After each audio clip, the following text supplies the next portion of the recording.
Okay. Put this one off a bit because I wanted to get some notes and my thoughts together on it, but recently I watched the Series 8 of Doctor Who. Is put on Netflix finally because I know the new season is starting soon, or new series I should say.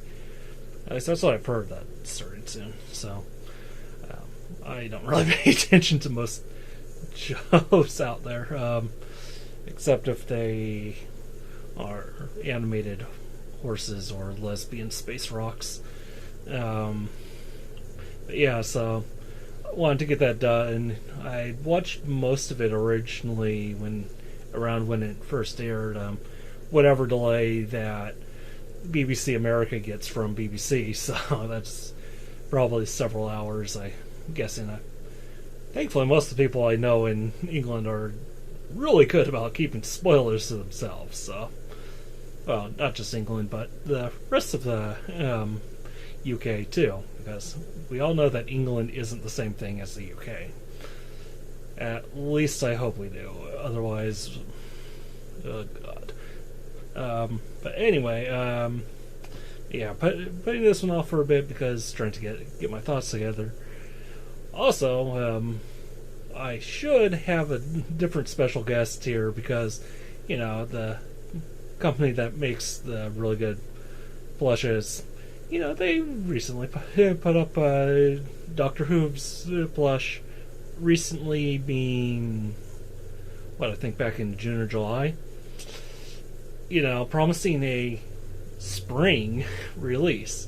They also promised a spring release for the Fluttershy plush I reserved over almost a year ago, I guess. I don't remember how long ago it was, but it was a very long time ago. And just this month they changed it to a summer release, so I'm hoping to see those by Christmas by now. But anyway, yeah, I should have something. Should have had a different guest star with us, but yeah, oh well. Yeah, Series 8. On to Series 8. New Doctor, same companion, new stories, etc., etc. I remember a while back ago, my friend Ethan and I were talking, and we came to this agreement on this idea. I don't remember which of us had it or if both of us had it, and we just both really agreed on it because it's like, hey, yeah, I thought the same thing too. But we had thought of this idea that every time there's a new Doctor, there should be a completely new producer, showrunner, writers, etc. Just completely change everything about the show's production at the same time as changing the cast around. It's a good idea. It makes sense because you would want to have like the outfield and with the news sort of thing, and not have someone who's stuck still writing 10th Doctor stories, writing 12th Doctor stories, or however you want to characterize that. It's a good idea. It would work in concept. I mean, the fact that we're getting in another sci-fi franchise, we're getting whole new production company even, and distribution company all the way down the line. Well, except for the people who do the special effects and sound editing, because they're all there in that same one called Lucasfilm, who Disney now owns and is, according to all the reports I've seen, burned all of Lucas's old scripts for episodes 7, 8, and 9. Completely buried those. And giving us something completely different and new. So it's that. So yeah, if a company completely changes everything around. I mean, even like Star Trek going from um, Next Generation to DS9 to Voyager, those are essentially three different groups working on that. So, and that changed it changed around what sort of stories got told in those episodes. Yeah, and that's how it's been going there. Here we've been stuck with Stephen Moffat for several series now, across a couple of Doctors even, and including him starting stuff back when 10th Doctor era stuff. Although, to be perfectly honest, the story of River Song was pretty interesting, even if the execution wasn't exactly perfect. And really, when she finally died at the end of the last series, that should have been the signal that someone else should be in charge. That's mainly the point behind what me and my friend were discussing, and why we thought that way. Is like, okay, you've told your story, now let someone else tell a different story. And we have different opinions on who would be in charge. Probably everyone else does too, and it'd just be it would just be something good to incorporate into the series.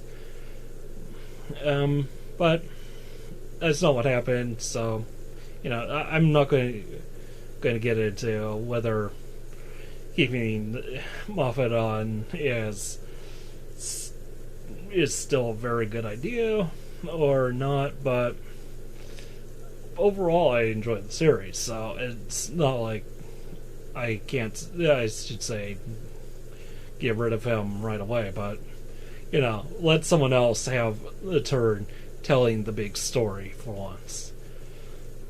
Hell, it worked on My Little Pony too once I got Faust out. Personal opinion, I will take all the flack anyone gives me for that, because season two onwards, specifically lesson 0 onwards, it became a lot better show, and I will say this without any irony. Thank you, M.A. Larson, for making the show that much better. Yep. Oh God, I know I've strayed way off the topic of Doctor Who, and have probably started a flame war among any of my friends and family who have their opinions, but I don't really care. This is my video. I get to say what I want. Series 8. Overall, like I said, I enjoyed it. It was a good series. It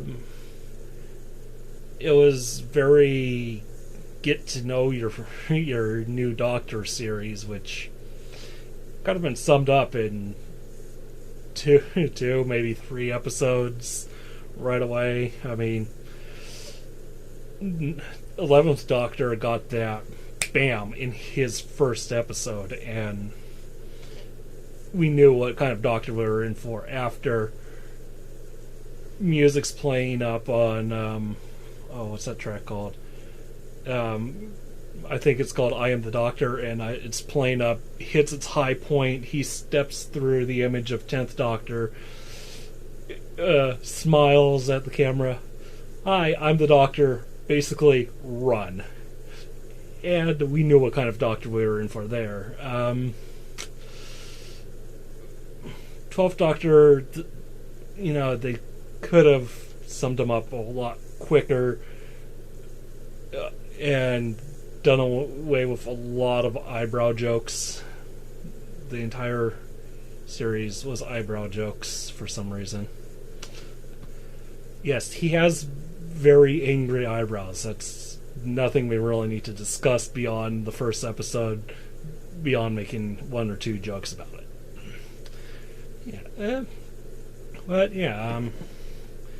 And then keeping Kalara, who I will argue is the best looking of all the companions we've had since the reboot. Not going to go pre-reboot original series because I don't know. Doctor seems to surround himself with pretty ladies, and anyone who's seen that bonus video where Amy Pond's going through the records and here's young Leslie. Here's young what was her name? Crud, I can't remember the character's name, not the actor's name, but yeah, here's this actor. Here's the second Romana. Here's Leela in her fur bikini. Here. How about this one? She's really cute. That's Susan. She's my granddaughter, and you're weird. Of course, he's telling that to his future mother-in-law, but by the way, I should mention spoilers will abound because I don't really give a crap about whether or not you've seen all of the shows up to date. So, too late. 10 minutes, or actually almost 11:30 into this. But yeah, spoilers. Like I said, River's dead, so we don't have to worry about spoilers. But yeah, he does, and honestly, Clara is probably the cutest, and with the personality, she's definitely a great one to have around too. Still, I will defend Rory as the best companion. He's absolutely the best. Probably also second cutest one. that will be an argument too. I'm not going to make that judgment on him, but Rory is definitely the best one because he punched the Doctor, didn't he? If I'm remembering it, and he also kissed him. So yeah, Clara was a good one, and I really wish they had Danny this season as a companion too, but sort of counted as one. Didn't go to any real adventures, but sort of like the Brig.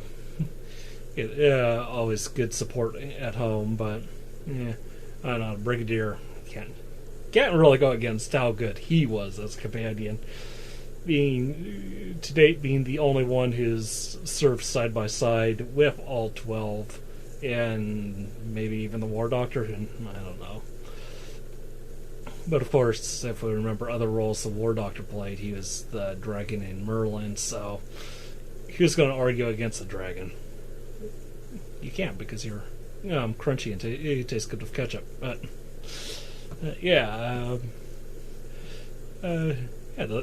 good cast and crew this time. Did like in the first episode bringing back Strax and the rest, but didn't really get too much beyond there except for the unit team in the end. And I really do like that they have the Briggs daughter as the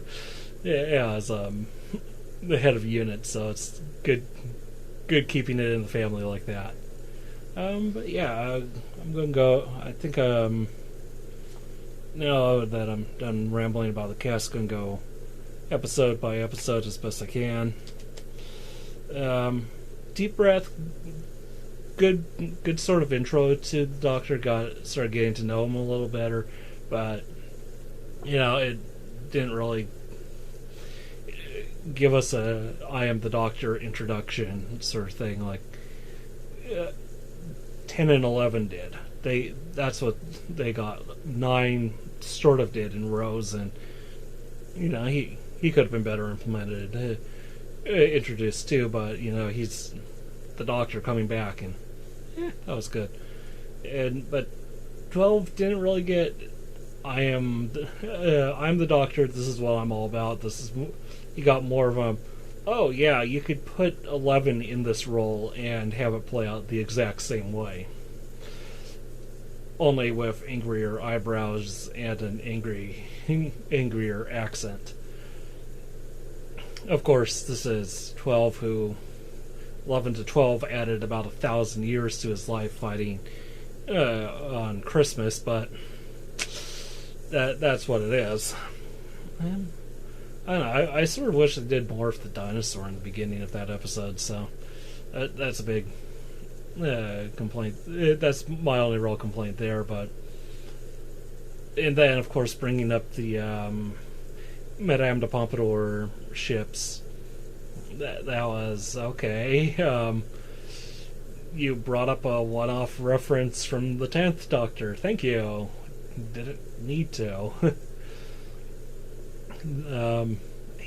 Strax was, of course, great there, and of course the others. The lesbian lizard people. If you're going to complain about them, they're really just a cute couple there at times. And overall it's a decent episode. Not really the best introduction to the Doctor, this new Doctor. So yeah, like I said, this whole series plays out like this is an introduction to him, and it's like you could have done it a lot more concisely. Next one, Into the Dalek. It was a decent episode, more Dalek lore. I mean, I don't know, it sort of felt like a less action-y version of Ninth Doctor's Dalek. If that's a comparison, I don't think so. Really, it was decent. It started getting more into what I think is the theme of the this series was the Doctor's general commanding people or an officer commanding people, and having him boss around military types in this episode, and even getting that Dalek going. I know the Dalek turning not necessarily good, but against the other Daleks. I don't know. It didn't really. It felt like it was an episode that had Daleks in it, not necessarily an episode about Daleks. That's just, I don't know. That's just my feelings on that one. But I still enjoyed it. I thought it was a decent one. Next, Robot of Sherwood. Robin Hood is real. It was an okay story and okay overall. I don't know. Again, it wasn't really anything too fancy, but no, I thought it was really fun seeing that the idea that Robin Hood is real. But other than that, it's like, oh, he becomes a legend, expunged from history. It's like, yeah, I've played Assassin's Creed and I know what happens to Ezio, so you don't have to rip that off for Robin Hood. Not necessarily the greatest again. So yeah, it was like a really slow start with Doctor's main gimmick still being showing everyone up and being goofy with his angry eyebrows. But oh god, and not to mention it was just like him versus Robin and like biggest, like, who has the biggest sonic screwdriver sort of thing. It's that made it a comedy episode, but at the same time, it felt like a little forced. Not that Peter Capaldi and whoever was playing Robin didn't handle it perfectly. That was very good comedy between the two of them. Robin would have made a very good guest star or a repeat guest star, just because of the way he works as a Doctor. Just that sort of headbutting all the time. I enjoyed that. But again, it's like it really felt like a lot of that forced comedy this early on. Without, again, they didn't really establish the Doctor, so throwing him from serious episode about robots harvesting people to a serious episode about turning a Dalek against other Daleks to, hey, wacky fun time episode. Without really establishing any wacky fun time stuff about the Doctor. Probably, actually, not the next one, but there's ones further down the line where Doctor has a bit more humorous side to him, but this probably could have gone a bit later in the series to fit in like that, but other than that, he's still... It was still an enjoyable one. Not bad, not great. Definitely one of the good comedy ones of there. Next is Listen. Definitely a poor man's Blink. Like, okay, we got the idea with Blink. That was a good one. We got the idea with Midnight. That was another good one. We got the idea of what was that one? The one where the kid was like the alien cuckoo or something like that. We got the idea of these and that,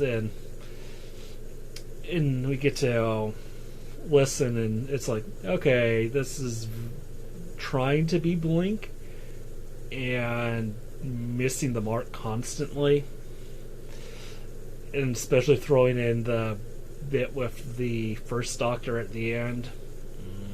That didn't really do it for me, so that definitely not one of their best episodes. Of course, it's followed up by Time Heist, which I thought was a very fun one. I think Doctor would make a very good Ocean's 11 style heist companion on there, because the ones that they always have the plan, everything it's going to happen, and especially with the Doctor, because between Song, Screwdriver, and TARDIS, he can make it happen. It's just how it happens. So I'm always a fan of well-written heist stories, and this one was a very enjoyable heist story. So I really like that one. It was a good one. The reasonings behind it, I thought that was filler. I mean, like I mentioned, Ocean's 11, Ocean's 13. It's like, okay, it gave us 5 minutes of setup of why they're going to do another heist, and then they just went straight into the heist. The Time Heist is like, okay, here's 5 minutes of reasoning why we should do a heist. Now let's just do the heist. And focusing on the heist is really what we're here for, especially if it's the Doctor doing the heist. And I had fun. I really enjoyed that one. Followed up by another one that I really loved was The Caretaker. It's sort of like what was that one? That first, either of the ones of Craig with the 11th Doctor. Just like, how does this alien, multi-thousand-year-old alien, or at this time he's over 2,000 years old, 2,000-year-old alien who has no idea how to act human, live as a human for a few days, especially now that he's gone from young football star to grumpy old man. It's pointed out in one scene. He's like, I have a sign out there. It says, "Do not enter." And Clara looks at it. The sign says, "Go away, human." He's like, never write a sign when you're angry. This is one when we finally start getting a bit more characterization that he's grumpy old man who's trying to do what he can and be the hero, but going back and forth on the support role. And we plus we get more of him being the general, because we get him interacting with Danny Pink for once, and their animosity is was very good. That's one of the reasons why I'd would have loved Danny on there, is because him and the Doctor butting heads all the time. But and it wasn't about Clara. It's about their personalities, really. At least that's how I saw it. Is once Doctor accepted him and Clara, it's like, no, they don't really get along because Danny was a soldier, and the Doctor wants to pretend he's not an officer. Sorry, I just thought, what was it? Either in the last episode or second to last one, and yet it finally tells him that he's on their payroll. You know, to be fair, he was only about, what, like 850, 900 when he started working for him as the third Doctor, so he could have forgotten in that time. But yeah, just I like little touches like that. That he's still on. Well, no, they had him in what was it? That first the Sontaran episodes when his 10th Doctor unit comes up and says, "Hey, you're an officer in our unit." So, yeah, good conflict between Doctor and Danny. Very good Doctor acting goofy around humans, especially around kid humans, because, you know, kids don't give a crap about the parents. And, you know, having done some teaching stuff in my time, students want to know everything about their teachers a lot of the time, so they're introduced to a new teacher, and they're like, hey, let's find out about this new crazy old guy. Yeah, it was an enjoyable one. I really liked that one. Next one after that was, and then Mummy and on the Orient Express. That one was to die for. I enjoyed the opening bit of it with the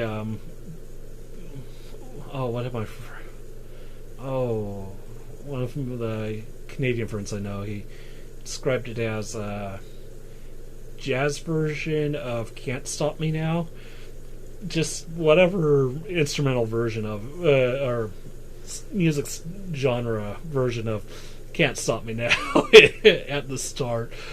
As soon as I hear that, it's just like sold. Love this episode already, no matter what happens in the end. And it was a really cool story. It was a good Doctor style mystery and it's on the Orient Express in space. How is that not just a mummy on the Orient Express in space with jazz style rock music? How is that not a great episode? And it really was enjoyable. One of my favorites of this series. So that one's definitely one of my favorites, and it really does. And it had a good moments between like Doctor and Clara's, like when she comes to the realization, like, okay, he's this type of Doctor now. He's trying to be the good guy, trying to be the hero all the time, and as much as it pains him, he knows he has to make some sacrifices here and there, and that's just basically what he spells out to her, which gets very good in the next one, because Mummy on the Orient Express was the last one I had watched when it first aired. Next one, probably the biggest regret after it, because read the description of it and I was like, yeah. But then when I watched it, I'm like, wow, this is pretty good. Flatline, where Clara becomes the Doctor, or at least has to act in the Doctor-ish manner. I don't know if this was supposed to be a Doctor Light episode like they've been doing in the past few series, where they can squeeze out another episode if they do one without the regular companions and one without the doctor, and split up the budget that way. But it felt like it was supposed to be that way, or trying to be that way. But where Clara has to play the doctor and fighting two-dimensional aliens, that was actually pretty cool. I thought it was a lot better idea, better execution than when I initially read the description of it. And especially when we get the nice punk street artist as the bonus hero, sort of playing Clara's companion this time. And her realization that, man, sometimes some of these people aren't worth saving, and the Doctor's like, yeah, 2,000 years of it. What do you want me to say? Yeah, definitely a lot better than I expected it to be, and plus because it's two-dimensional, and you have the graffiti artist, and you get a lot of that graffiti style art and stencil art and all of that stuff. I really love that style of art. I mean, some people will see tags and stuff on the side of the road, and I'm like, actually, that's pretty cool. That one's unique. That one's cool. Someone over there did a bit of a mural, so I can appreciate that sort of stuff. And starting off with the street cleaning over the guy's tags, and ending it with him doing a bit of impromptu art to defeat the 2D aliens. Yeah, it was pretty cool. I enjoyed that sort of one. Of course, now that I'm thinking that the last art episodes I'm reminded of are City of Death, which is one of the best episodes, or not episodes, but the best serials in the classic Doctor. That absolutely hilarious and great story. The main villain from not Temple of Doom, Last Crusade. He, as a Doctor Who villain, really goofy Inspector John Cleese cameo. Oh god, that one's so good, and that's a arty one. Yeah. Arty one in the same way that Die Hard's a Christmas movie. And then, of course, 11th Doctor, we got Vincent and the Doctor, which, who's going to argue that's not one of the best in the entire series history, 50 years, so, oof. Anyway, moving on, In the Forest at Night.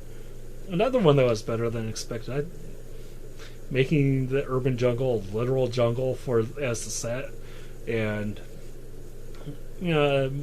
reasoning was okay, but I thought that was an interesting idea, better than I thought it was, and Doctor interacting with kids a bit more, and he's fun. I think that was more of the Clara Danny episode, and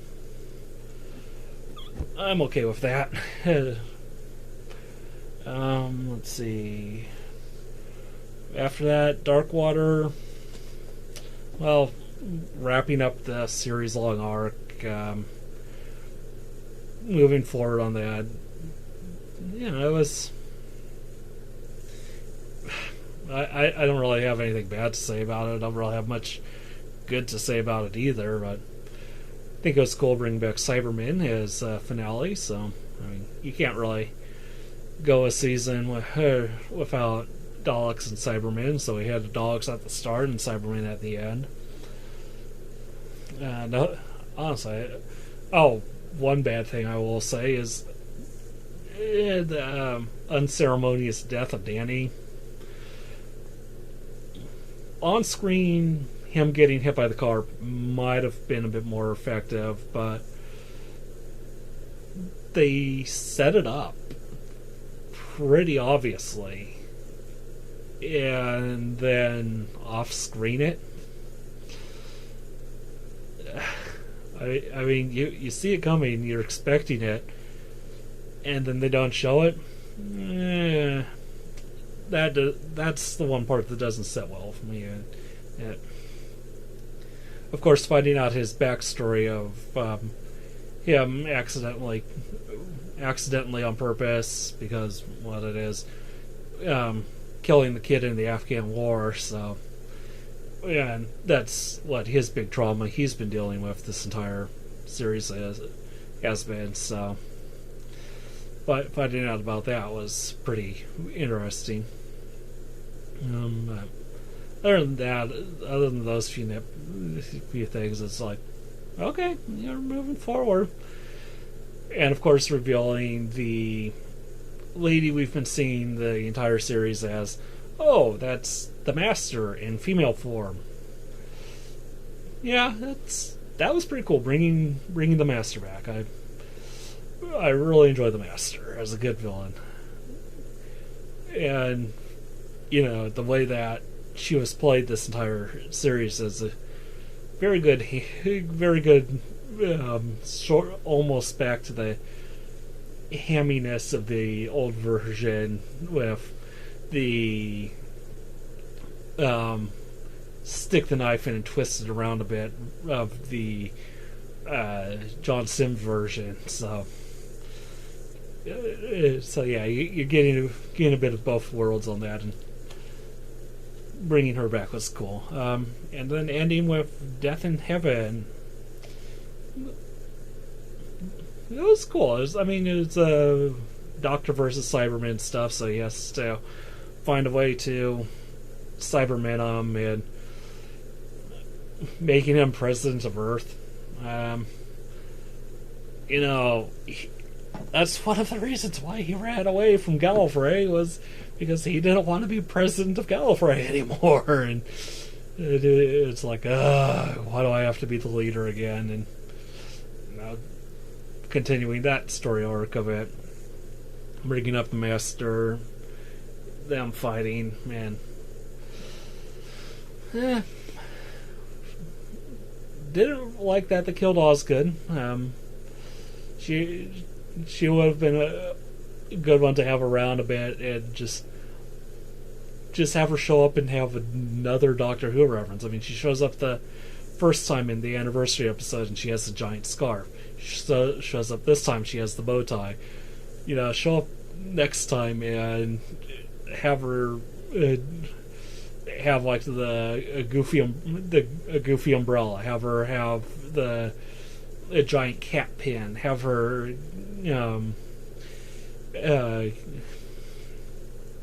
going around with the flute or with a cane or something like that.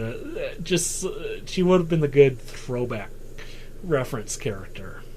But so that was a bit disappointing, and equally disappointing was how they defeated the Master. Well, at least they got the Brigadier back,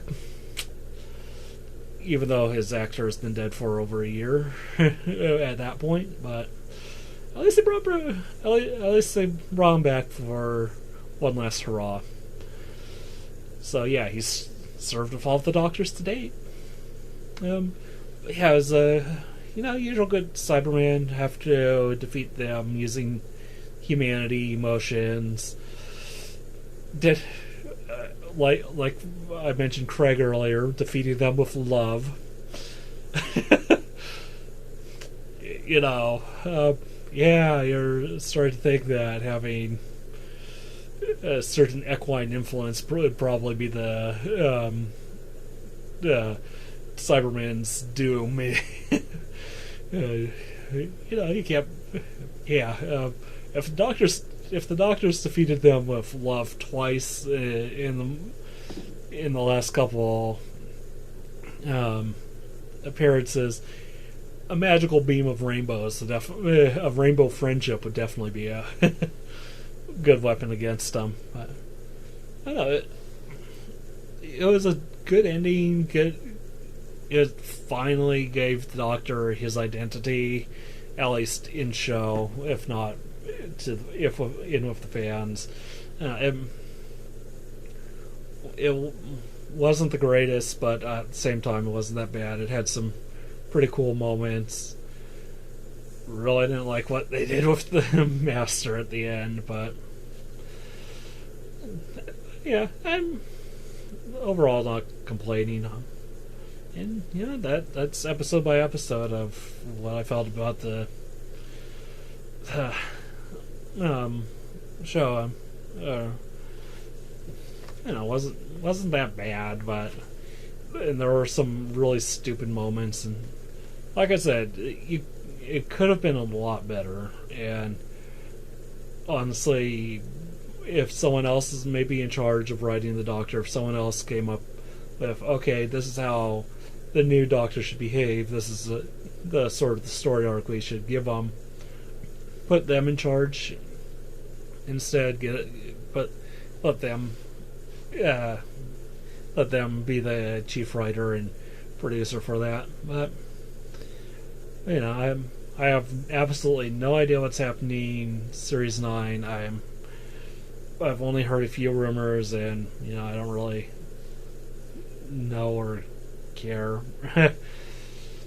Not necessarily saying river style spoilers, but yeah, I'm looking forward to new stuff. I enjoy it. I still enjoy it. It's it's a good dose of sci-fi when I'm normally not watching too much sci-fi that isn't lesbian space rocks, but but yeah, Series 8 overall pretty decent.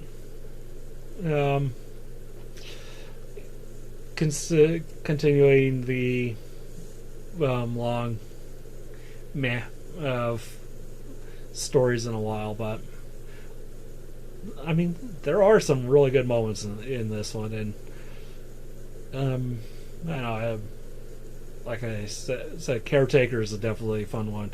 On Beyond the Orient Express is just the concept alone, and then the execution was great.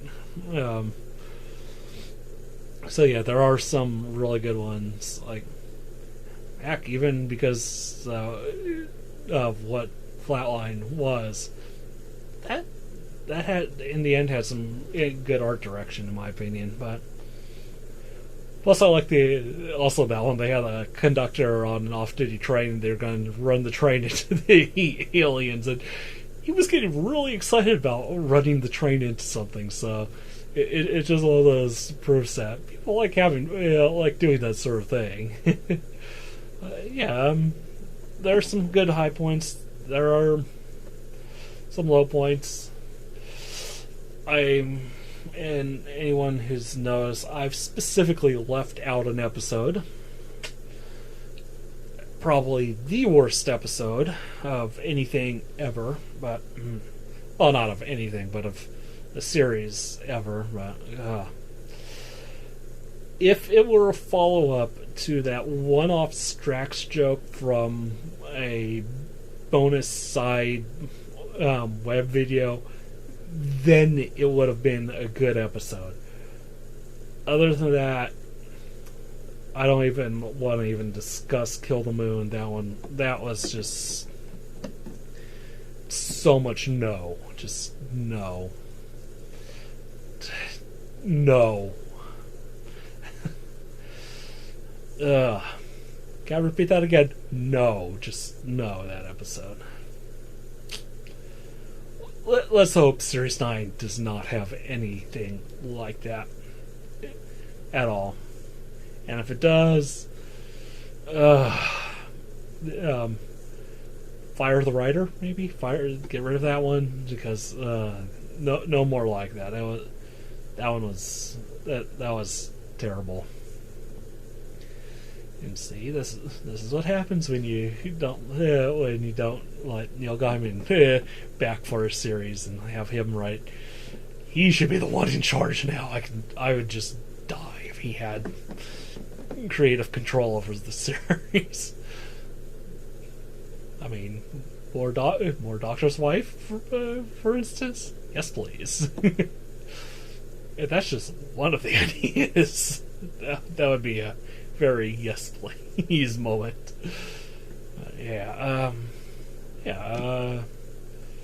If you've been watching this for the past 45 minutes, thank you for wasting your time.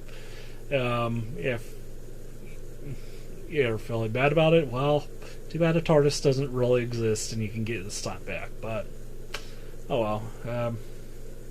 Probably going to take tomorrow off as an episode because this is a hell of a long blabbering. Thank you for watching. He didn't have a... God, the eyebrows were his catchphrase. I can't sign off with a doctor catchphrase if all his catchphrase was a stupid eyebrow joke.